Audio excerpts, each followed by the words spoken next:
now, you're tuned into RBLR, the home of Tampa Bay's Reveler Sports.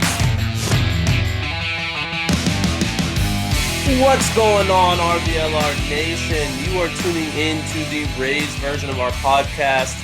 I am one of your hosts, Zach Blaine, and with me is the other host and one of the best baseball minds I can talk to. How are you doing today, Mr. Ben Whitelaw? Hey, good morning, Zach. How's it going? Oh, it's going, brother. Ready to do this show, talk baseball, a little ups, little downs. Mostly downs from my standpoint right now, but I know you probably have a little bit of a different take on that. Yeah, so we'll get into the big news from this week. So the Rays swept Baltimore. They dropped 3 out of 4 to Oakland, and then a couple injuries with Yarbrough and Patino heading to the IL. So those are some of the bigger things that happened this week. But anything else I might have missed there? Not that you missed, but we did drop 1 to Chicago as well. Oh yeah, that's true. Yeah, so that's pretty much it for the big news. We'll dive into a game by game thing here, but one other thing is Ralph Garza and Phoenix Sanders both made their Rays debuts this week, which was pretty cool, good for both of those guys. So yeah, pretty mixed bag though this week. Yeah, it played it. I felt like it played with my emotions a little bit. I kind of expected the sweep of Baltimore, considering it's Baltimore. But Oakland is also a rebuilding team, so that one kind of messed with me a little bit. Yeah, they outplayed Oakland in 3 of those 4 games. It just the balls didn't find the grass, which is unfortunate. But do you want to just get into the game by game thing here?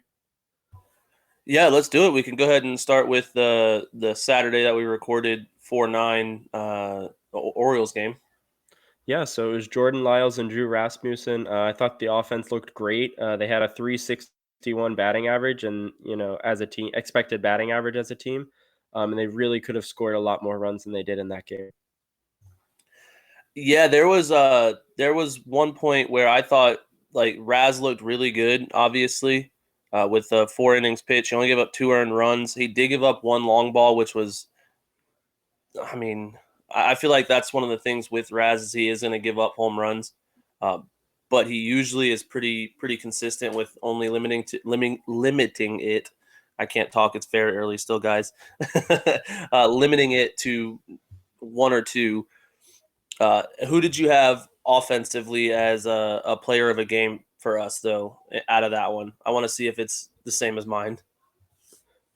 Honestly, nobody in particular. I just thought, most of the guys put together pretty good at bats. I feel like Ji-Man Choi has been pretty solid this week. Very patient, relaxed. Wander's had some pretty good multi-hit games. So overall, just a really good team performance. But what about you?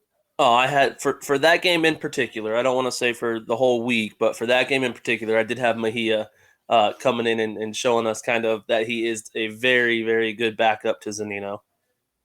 Yeah, I think he had a couple pretty good games against Baltimore there. He was solid enough. Defensively, that's been another story this week. But yeah, in that Yeah. game, he looked all right.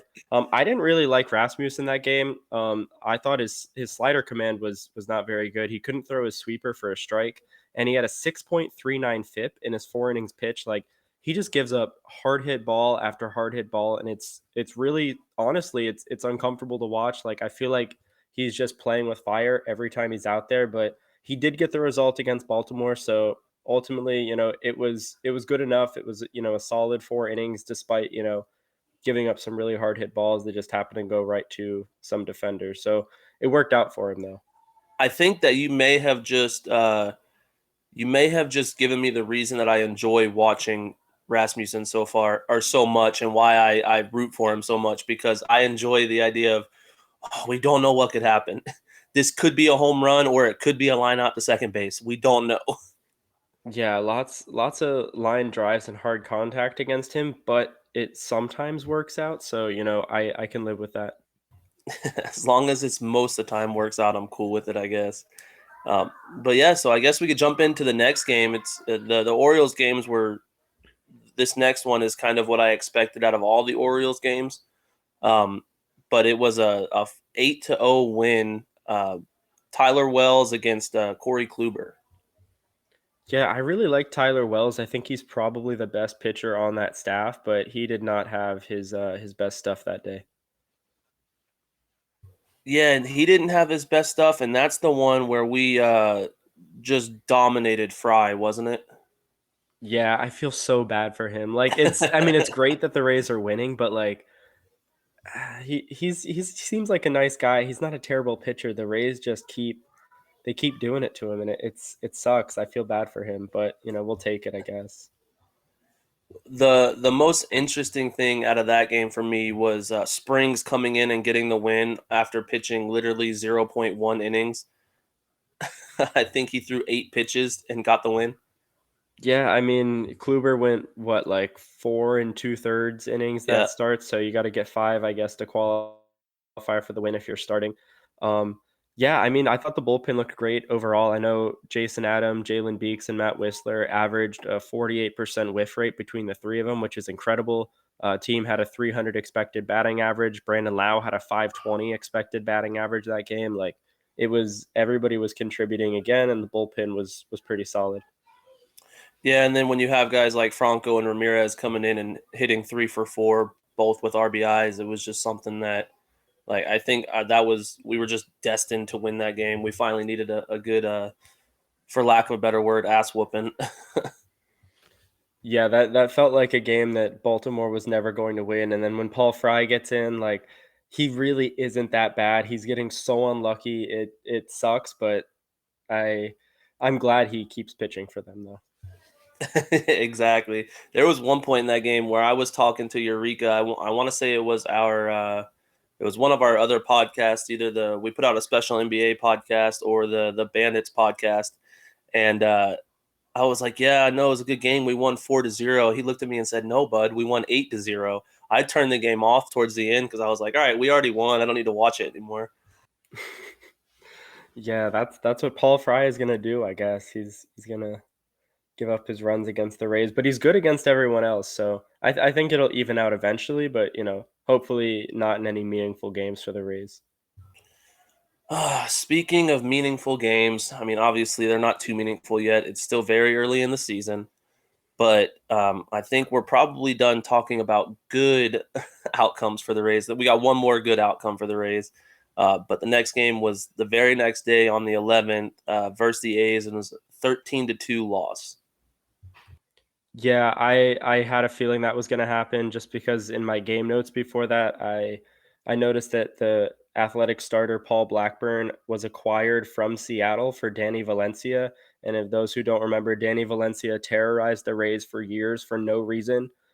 He would just play like an all-star against them for literally no reason. He didn't do anything special in his career except hit against the Rays. So, of course, Blackburn just dominates. He pitched the best game of his career. Like it wasn't just luck. He had the best movement on his pitches he's ever had in his career. He threw the hardest he's ever thrown in his career. Like everything worked out for him. So that was just going to be a game the Rays weren't going to win no matter what because the ghost of Dan Valencia is haunting the Rays. And so aside from Blackburn just dominating us, the big thing for me obviously was Patino coming in, throwing, I believe it was 13 pitches and going out with getting eventually put on the 60-day IL with a leg strain. Yeah, I think it seems a lot worse than it is because he's on the 60-day IL, but that's going to include his rehab starts. It's just, the Rays need the roster space right now, so putting him on the 10-day isn't necessarily like helpful with the 40-man situation. So Yeah. he'll probably be gone like the minimum of 60 days, including the rehab and like the buildup. So I think I mean, he's still going to be out 60 days, but it'll be like 59.9 days and then he's ready to go. So Okay. I'm hoping he's, taking his rehab seriously. Like, I'm sure he is, but he'll be okay long term. It's not too big of a deal. And just to add insult to injury, they also gave him the loss in that game. Yeah, that seems a bit harsh, but Yeah. I mean, if it's going to keep his cost low in arbitration, I guess maybe we'll take it. I don't know.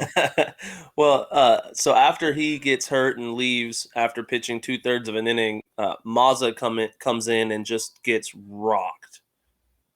Yeah, that sucks. I think he had like an 18 ERA in that game or something, but he had a It's 4.77 expected FIP. So like he wasn't that bad. It was just everything hit the grass every time, and the Rays defense was just like literally a step behind the ball. So it is what it is. That game wasn't going to be winnable though either way, honestly. now okay. So I agree with you, not winnable, but let's take some positives out of this, right? You knew I was going to talk about it. It had to happen. Brett Phillips comes in after making a nice diving catch in the outfield, comes in and throws 2 innings, makes an amazing catch on a foul ball by the dugout. Um, and a nice, interesting little stat. Phillips came in the ninth and batted. He was actually the last out of the ninth inning. He is technically only the third pitcher in the history of Tropicana Field to record an appearance.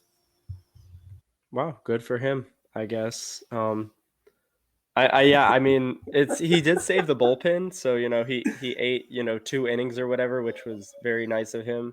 Um, so the bullpen kind of owes him maybe dinner or something because he did help save their workload. But yeah, I mean, it was still like there were still some cool moments in that game. It was just overall like it felt like it was going to happen no matter what, and it did. So um, I thought Fireisen looked pretty good in that game, but other than that, like it was yeah, not much to cheer for there. That's fair. I agree with you on that one. So other than that, we went back to Oakland. Back to Oakland. We were at the Trop. Oakland came back the very next day. I feel like we haven't had a day off in a minute. Um, but we played a 9-8 win. Yeah, I love this part of the season. Like this doesn't really happen too much because usually everybody gets their work in, but we've had a lot of chaos across Major League Baseball this season. We've got high score lines. We've had a lot of position players pitching already. We've had blowouts.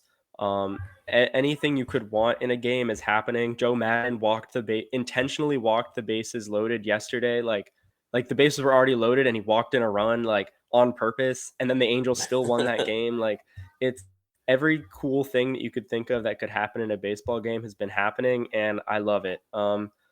It sucks that Tommy Romero, didn't have his best debut, but his stuff still looked pretty good. The game was ugly. Ralph Garza saved the pin. Just everything that could happen happened in that game. Yeah, no, and I agree. And I think without sounding too boring, I think the most important part of that was that we did at least avoid the sweep with the 9-8 win. It was kind of once we got close to the end, but then in the 10th when they let Margot hit, I was like, all right, we're good. We're good. It's crazy that they walked Josh Lowe in the 10th, but then not Wander. Like they let Wander hit, but then not Josh Lowe. And Josh Lowe, like he had a decent start, but he's not Wander, and they let Wander hit instead. Like I really don't understand that decision. We'll take it. The bullpen looked great. Jeffrey Springs, Brooks Raley, Matt Whistler, Ryan Thompson, all in the 30 to 50% whiff range on their pitches. Like everybody was doing their part. Ralph Garza, like I said, he didn't play great, but he still ate up like what 2-3 innings, and that was really important in that game. So just a good team win, and I'm really looking forward to Romero, bouncing back at his next start because his stuff was great. His command was just off. Yeah, if I'm not mistaken, Lowe had a few strikeouts that game. Like I don't understand why they would have walked him either. It didn't make any sense to me. Yeah, it's cool though. I mean, that's pretty big reason why the Rays won. So thank you, Mark Kotze. We'll take it. Um, just whatever. We kind of needed that win, so it was nice. Yeah, you're not wrong. Um, and so outside of that, I mean, the other good thing with that is Franco again 3 for 4. I believe he had three hit games this so far this season. It's insane. Like I think he's going to lead the league in hits. Like I don't see how he couldn't because everything he does is, and he's hitting the ball hard too. It's not just a bunch of flare singles. He's averaging some of the highest exit velocities he's ever hit in his young career. So, good stuff from him. I'm excited about it. Yeah, he's just proving that extension was well worth it, and I think he's going to be one of the more underpaid players in 5 years. Oh yeah, definitely. So moving on to the next Oakland game, which was again the very next day, a 4-2 loss with Montes and McClanahan on the mound. Yeah, that one was really unlucky. The Rays had a 243 expected batting average on the team, which isn't great. It's not terrible, but Oakland had a 100 expected batting average that game. Like they did not play good at all. They just happened to play a little bit better than the Rays or got a little bit more lucky. It was really unfortunate. Shane McClanahan, other than he had a little bit of a hiccup, but he looked great. 44% whiff rate on his fastball, along with 11 inches of rise. So like that was one of the best fastballs I've ever seen from him. The entire pitching staff on that day gave up 5 hard hit balls total. Frankie Montas by himself gave up 6. So it's really just unfortunate that the Rays, didn't find any holes or any gaps in the outfield. Like that was a game they easily could have won, but they got so unlucky. It hurts, but it is what it is. They still outplayed Oakland that game. Yeah, that is the one game that I agree with you 100%. We outplayed Oakland, and it was one of those things where, like you said, just the ball was not falling our way, and I felt like no matter what we did, we were just set up to lose this game. Yeah, there were a couple like defensive mistakes too, but it really wasn't like they just need to get more reps in. This is still, one of the best defenses in the league. It's, one of the best offenses in the league, and over time it'll even itself out, but yeah, it was really just unlucky, and they're probably going to continue to get a little unlucky and be a little inconsistent because first of all, every team is unlucky and inconsistent right now around the league, Hmm. and then second of all, the Rays are like extra conservative right now with their roster management. So once we get that roster crunch, a couple of the fringe guys will stop, taking away at bats from the regulars, and then they'll develop that consistency. But right now, we're just going to get chaos ball until probably like May 1st. So I'm kind of excited, but it's also it's a lot on the emotions. Yeah, I mean, I think it may have been yesterday or the day before. You were saying in our group chat, you were saying that this is the most like exciting baseball you've seen in a while. Oh yeah, easily. Like we've had a short spring training, no starters are built up. Every team that, cares about their arms or wants to be successful in the postseason, they're like throwing in minor leaguers just to eat up innings. Everybody's getting debuts. We've got position players pitching. I know Texas and Toronto like went back and forth with a couple double digit like deficits happening and just crazy stuff. Like this is awesome. This is the best baseball. Albert Pujols got caught stealing third. Just crazy stuff. It's amazing. Albert Pujols stealing, huh? Oh Huh. my god, I could run fast. I mean, most people could probably run faster than him, but seeing the video of that was really funny because like they took a second to like the pitcher like stepped off the mound and like looks at him. And he's like thinking to himself like, "Are you really doing this?" And then he throws the ball over. Like he had so much time. It's like in the cartoons when like somebody's falling off a cliff and they're like sitting there reading a newspaper like on their way down because there's so much time. That was like Albert Pujols trying to steal third. So just anything that you can think of happening in baseball right now is happening somewhere, and it's happening to every team. So it's amazing. So now, obviously, Albert Pujols is not the fastest, but you know what would have made him look way better stealing third base? Not sure. I think you're gonna tell me though. Yeah, if he would have had a shirt from shop.rblr.com or rblrsports.com, my apologies.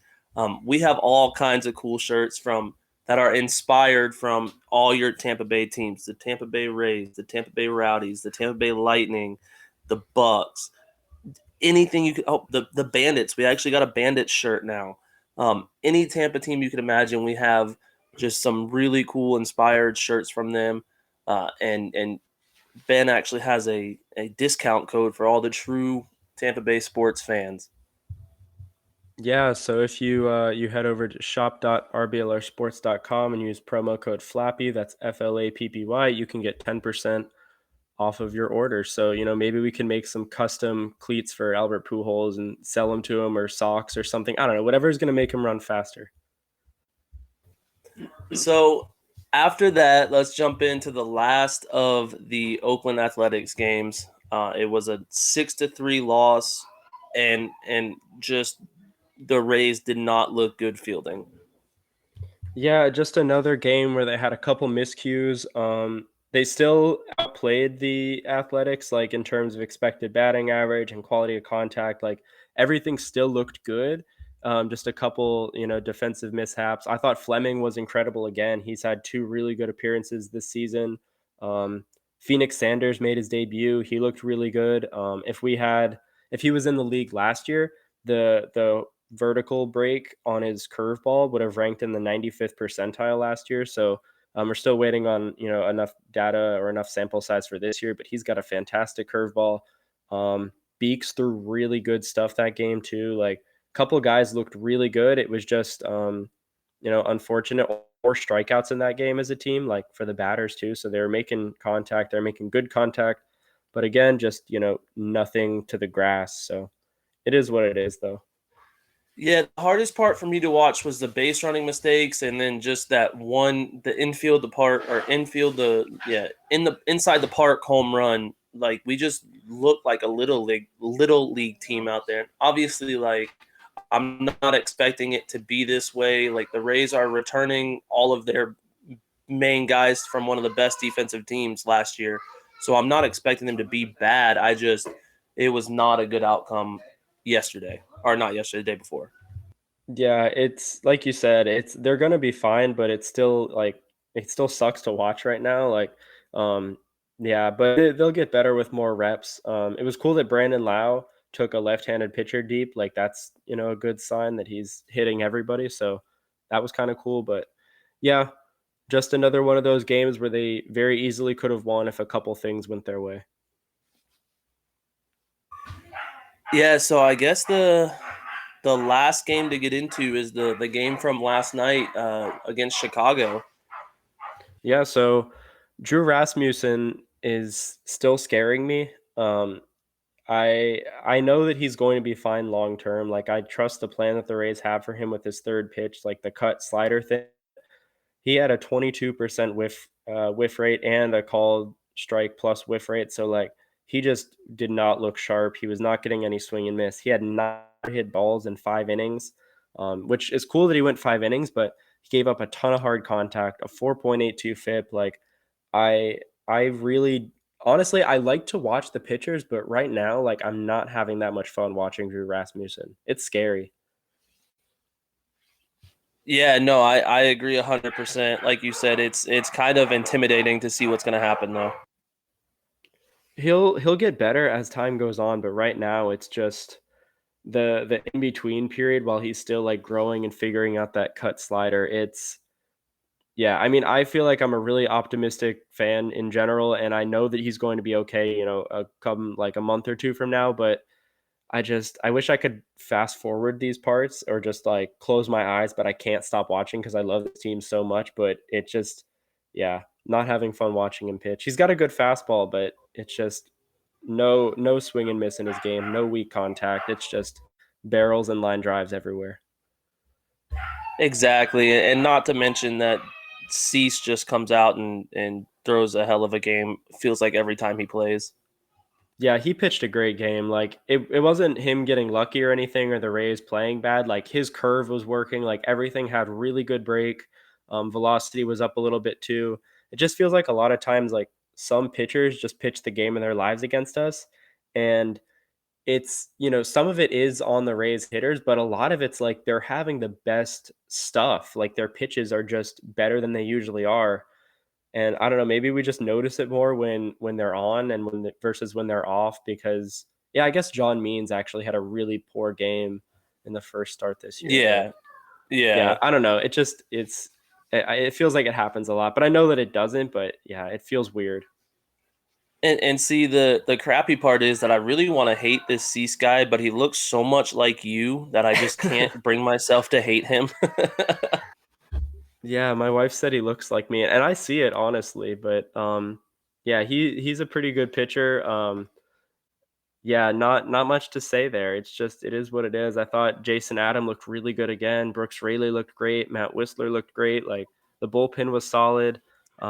Offense started to come to life a little bit near the end, so I think they're starting to find some momentum, which is nice. So I think the game later today is going to go a bit better, but that felt like a game they probably weren't going to win, and that's okay because they've really only had like 2 or 3 games like that this season so far, but I think two maybe with the with Oakland with that Yeah. first one with Blackburn and then this one against Chicago. Like those are the only two that they absolutely deserve to lose, but yeah, they're still outplaying teams for the most part. So hopefully they can do that today.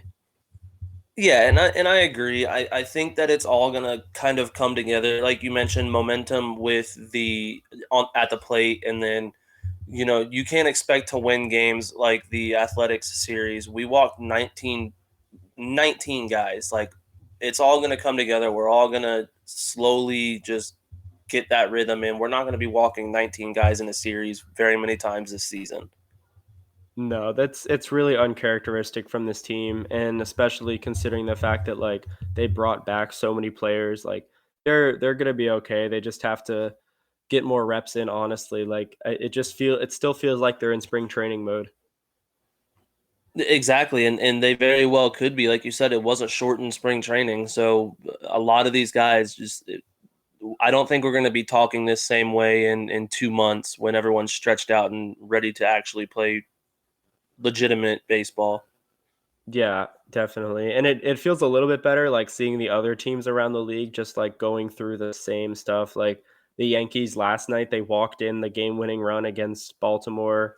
Um, Boston's been really up and really down. Everybody's just kind of all over the place. So, um, yeah, it's fine. It makes for really entertaining baseball though. Like everything is really fun to watch. I love chaos baseball, and part of me wishes it would stay, but I'm also it's starting to wear on me just a little bit. Yeah, and I feel like it's important to remember the Rays didn't get off to the hottest of starts last season either. No, they've never been a hot starting team. They always take a little time to find the roles, find the platoon stuff, all that. It just takes a little while to all come together. They're not going to rush their pitchers into things. They're going to take their time because the season is a marathon. It's not a sprint. If it was a sprint, they wouldn't have been so careful with their arms this early in the Hmm. season. But they need to be because the Rays are going to be playing postseason baseball. So they just need to get healthy by then. Yeah, one of the things that I've been noticing on Twitter especially is people being like super negative about the Rays defense and all this stuff on the Rays, and it blows my mind to see people question the ability of these players who won 100 games last season. Like all of our starters in the field are returning, so it's not like we have somebody new out there who's not any good. And this team again won 100 games last year. So I don't understand where people's mindsets are at. Where this team is so bad, they're never going to win anything. Like we've shown that we can win stuff. Yeah, and it's fine to be frustrated, but it takes like 18 seconds to Google things. Like if you can look up and see that the Rays have the fourth most outs above average as a team over the past 2 seasons. They have the third most defensive runs saved over the past 2 seasons as a team. Like they they're returning pretty much the same roster, so they're going to be a top five defensive team. It's just the large roster right now has been helpful in like keeping guys fresh, but it's also hindering consistent at bats and playing time and player roles and stuff like that. So I think we're going to see things stabilize near the end of the month when once the roster shrink down. But every team is going through highs and lows, and yeah, it's fine. I just want to see a couple more of the bats start to get going, but I know it's going to happen within the next couple of weeks. Yeah, and we're still a 500 team, so we still don't have a losing record. So I'm trying to stay positive. Obviously, I have like my worries, but I'm not going to go out and post all over Twitter about how this team is the worst team they've had or anything like that. No, absolutely not. Like they've been a top offense and weighted runs created plus over the past 2 years, top five pitching staff and FIP over the past two seasons. Like it's it's gonna come out eventually, and they're gonna, they have the depth, they have really high quality players. No concerns here. It's exciting, but it's also like annoying at the same time right now. Exactly. And I mean that's all the games that we played this week. I feel like it was a ton of games. We didn't have a day off. It was kind of stressful and exciting at the same time. Um, what are you looking forward to in the upcoming week? Just keep doing what they're doing. Like if you're consistently like hitting the ball really hard against teams and limiting hard contact, like you're going to win more often than not. I'm most looking forward to the off day on Thursday though, because I feel like they kind of need a little bit of a break, which they do. They're playing like 13 straight to open the season or something like that. So the off day Thursday is going to be nice. They're going to begin a home against Boston before we do our next podcast. So they do get to play the Cubs, which is kind of cool. And I think Kevin Kiermaier's brother is like the head groundskeeper there, so that's kind of cool for him, I guess. Yeah, just it's cool. Yeah, my brother's an all-star center fielder. I'm the heads grounds crew guy. I mean, they're following their dreams, I guess. It sounds fun. I would like to cut grass with like a pair of scissors or something in Chicago. I would do that. Yeah, I'm laughing and making fun of it, but he probably makes way more money than I do. Oh yeah, me too. But yeah, so I mean that's I'm I'm excited for it. I do agree with you. Like Thursday is a huge day for us because 13 straight. I'm having a hard time putting notes together for all this stuff, let alone playing in 13 straight games. Oh yeah, it's a grind. Like I'm trying to do like daily game notes on Twitter, and I'm just like trying to do a couple days in advance because I'm like they're gonna pile up on me. So yeah, it's a lot, but it's gonna eventually even out. Yeah, so they just need to keep doing their thing, and they're gonna be fine. I think they're gonna finish this upcoming week. I think they'll have a winning record by the end of the week, and the sky is falling crowd is gonna be a little bit quieter, which will be nice. Yeah, and I second that. I think we're gonna take this series from the Sox. If we don't take this series, I know I don't think we're gonna get swept, but I do expect us to beat the Cubs and beat the Red Sox this week. So I do think we're gonna have a winning record this week as well. Yeah, definitely. And, we're going to start getting a couple guys back from injury as early as the Cubs series. Ryan Yarbrough, he's on the 10-day IL for his groin thing, but he's basically day to day. They just didn't want to like not have the extra arms on the roster. So Yarbrough is going to come back in the next week. Shane Baz, he's still on track to return by early June at the latest. So he could come back a little bit, sooner, maybe in May, but early June for Shane Baz. Luis Patino, it's going to take, he's going to be healed in a couple weeks, but it's going to take a little bit of time to get fully built back up. So that might be a little while for him, but it still probably won't be longer than the 60 days. Chagua, he's got an oblique thing as well. It's a little uncertain when he's going to return, but that likely won't be too long because, obliques are pesky and annoying, but they don't take a long time. We know Fairbanks is still out for a while, and all the other guys that are on the IL are still, pretty far away.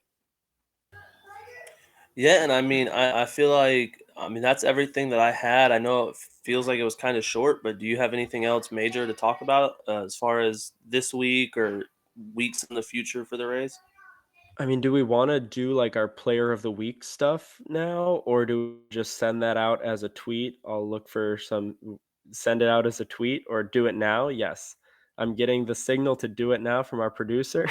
Perfect. I like All right. okay. Yep. Tap the All right, well shoulder. All right. Got it. let me hear your players of the week then. So I've got one bat and one arm I decided to go with, and we can narrow these things down, I guess, before we send out our player of the week tweet. But I've got Jimon Choi as my bat of the week. He's got a 364 weighted runs created plus this season, so he's 264% better than the average bat, which is incredible. He's on an 18 and a half WAR pace through 7 games, which is like that's insane. Like nobody would ever do that. So it's probably going to slow down considerably.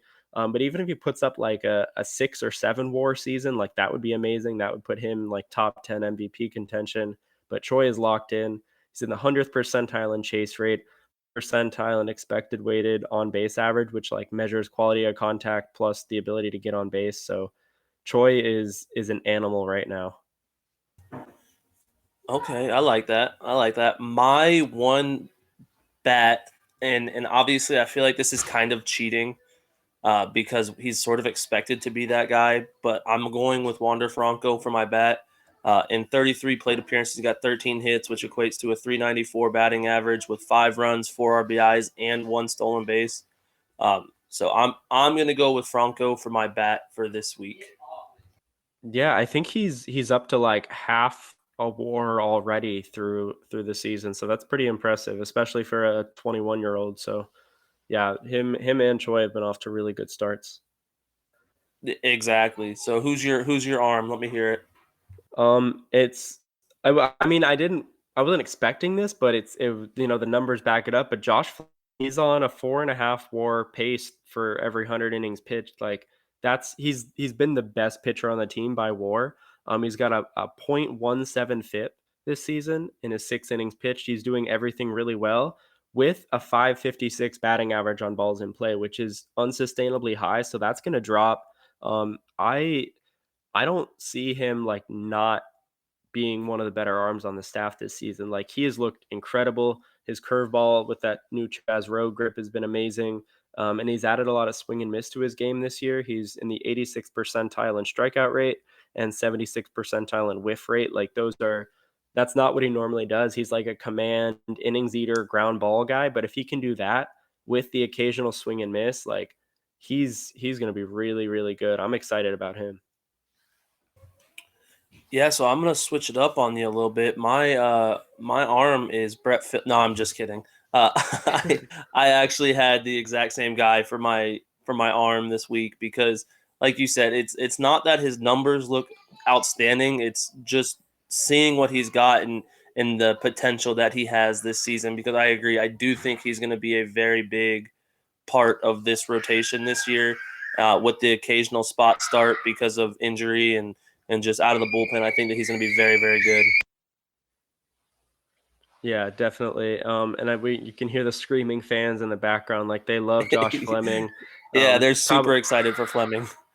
Yeah, it kind of sounds like they might be a Jalen Beeks fan, but he's very deserving too. So not to dismiss that. Jalen Beeks was phenomenal this week, but in terms of WAR, like Fleming was the best pitcher. So that's he's been amazing. So I love it. But yeah, so that's my those are the players that we pick as the players of the week. If you guys feel any different about it, please get on Twitter, get on Facebook, get on Instagram, whatever you have, and let us know what you think. You follow all of us at RBLR Sports, RBLR Rays. You can follow us anywhere that has any kind of social media. Yeah. So also, don't forget to like and subscribe to our podcast on Spotify, the iHeartRadio app, Apple and Google Podcasts. We're on YouTube, any, major podcast platform. So, thank you all for listening. Remember, you can always buy our shirts, but if not, you can like and listen, follow along. That stuff helps us out as well. So, I guess that's it. If you have anything else, Zach. I don't have anything else, man. I'm just excited for Rays baseball. We had our first full week back. I'm excited for it. And yeah, man, just go Rays. Go Rays.